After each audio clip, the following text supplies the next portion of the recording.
Peri-implantitis is a huge problem in the clinical daily practice.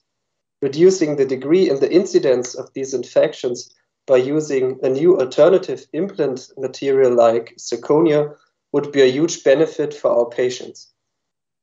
My name is Stefan Roehling, and on the next slides I will show you the results of our study that experimentally investigated peri-implantitis around titanium compared with zirconia implants.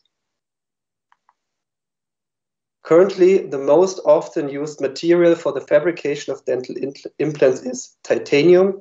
There are many experimental studies that have shown that titanium implants with a micro-rough surface topography show an excellent osseointegrative capacity.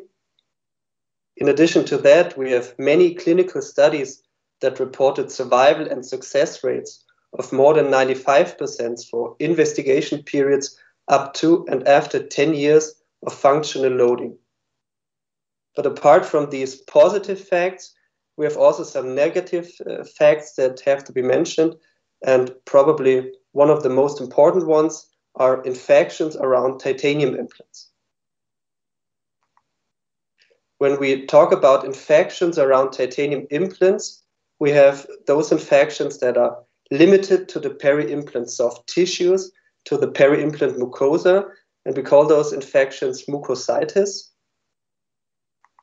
And we have infections that are in the peri-implant soft tissue, but also in the peri-implant bone tissue. And this disease we call peri-implantitis. If we take a look at the prevalence, we know that the mucositis can be observed in more than 40% of all cases, and the peri-implantitis can be observed in more than 20% of all placed implants.